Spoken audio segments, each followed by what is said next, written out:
বন্ধুরা,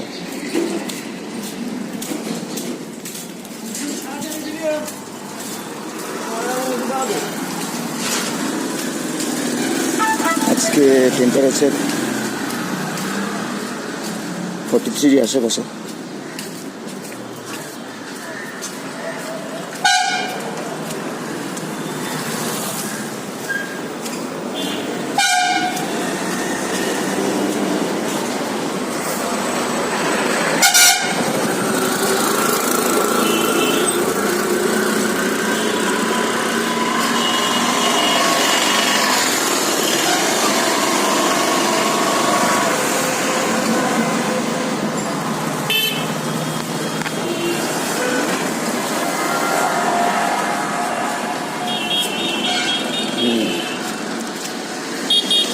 সবাই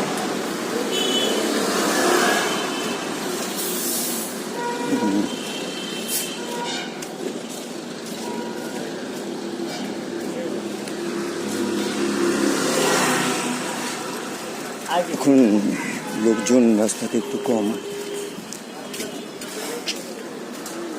গাড়ি টাড়িগুলো কম চলছে। অ্যাকচুয়ালি খুব গরম পড়েছে, মানে ওই সময় যারা বাইরে কাজ করছে, মানে যাদেরকে করতে যারা বাধ্য হয়, তারা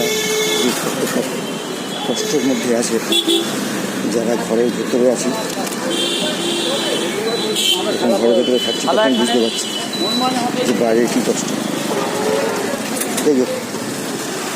গন্তব্যস্থলে এসে গেছি।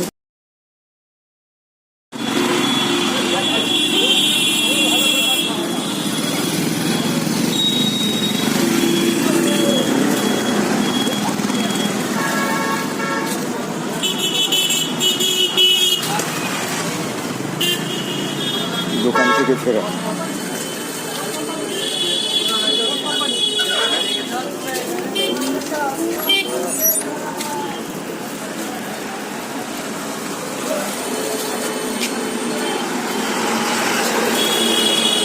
একটা সুবিধা হয়েছে কি, মানে আগে কিছু দরকার পড়লে যেরকম বাজারে যেতে হতো, মানে আমাদের এখানে বড় বাজার, মানে বাজারটা বড় হিসাবে সরোজগঞ্জ বাজারকে বলা হয়, কিন্তু তার আগেই একটা ছোটো বাজার আছে, যেটার মধ্যে একটা সময় হয়তো 4-5টা দোকান ছিল। এখন এই বাজার বলতে যেটা পাড়ায় পাড়ায় হয়ে গেছে। বেশ কিছু মানুষের রুজি রুটির ব্যাপার, সবজি বিক্রি করছে তারা, হয়তো কেউ স্কিল লেবার, কাজ নেই। মে দিবস, এত কাজ তো হচ্ছে। এই তো ডেভেলপমেন্ট। একটা সময় তো রোডটায় যখন বাবার যে দোকানটা ছিল, যেখানে আমরাও দোকান করেছিলাম, বসতাম ওই দোকানটার মধ্যে। নাম ছিল শ্রদ্ধাঞ্জলি, বাবার প্রতি। বাবা সবে মারা গেছিলো, তখন বাচ্চা ছিল একদম। সেই দোকানটা যখন চালাতাম রোডটার সঙ্গে, আসল কথা এত বছরের একটা থাকা তো, জন্ম লগ্ন থেকে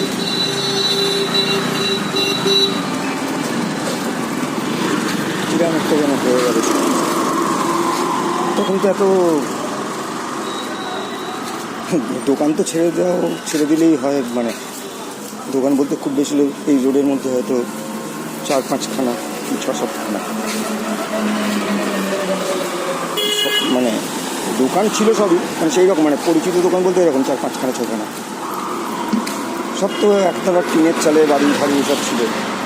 এইটা অবশ্য অনেক বড় একটা বাড়ি ছিল। আমরা ছোটো থেকে দেখতাম তুলসিনী গাছ, সেটা এখন প্রমোটিংয়ের কবজায়। ভীষণ ভালো চলছে এই ধরনের।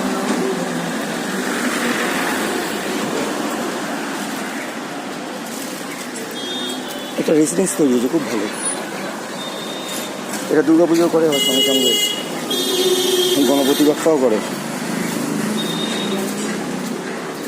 যাই হোক, শহর পাল্টে যাচ্ছে। মে দিবস,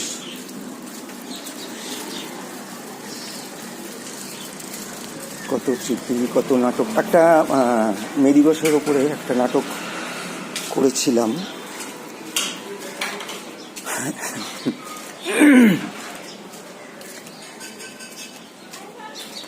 একটি ঝান্ডার জন্ম।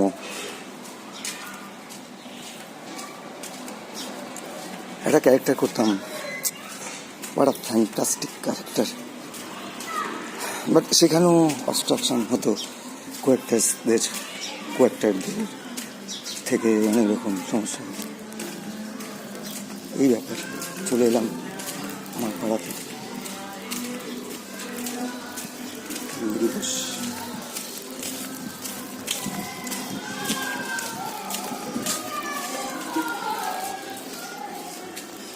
মে দিবস,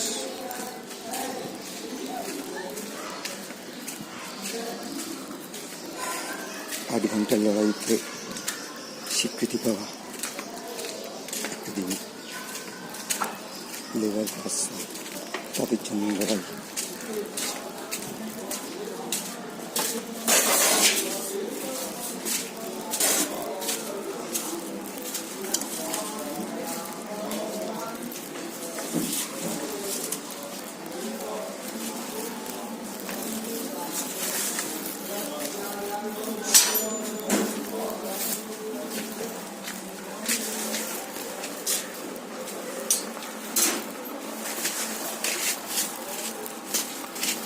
বসে গেছি, লেগে গেছে বোধ হয়, কাটছি।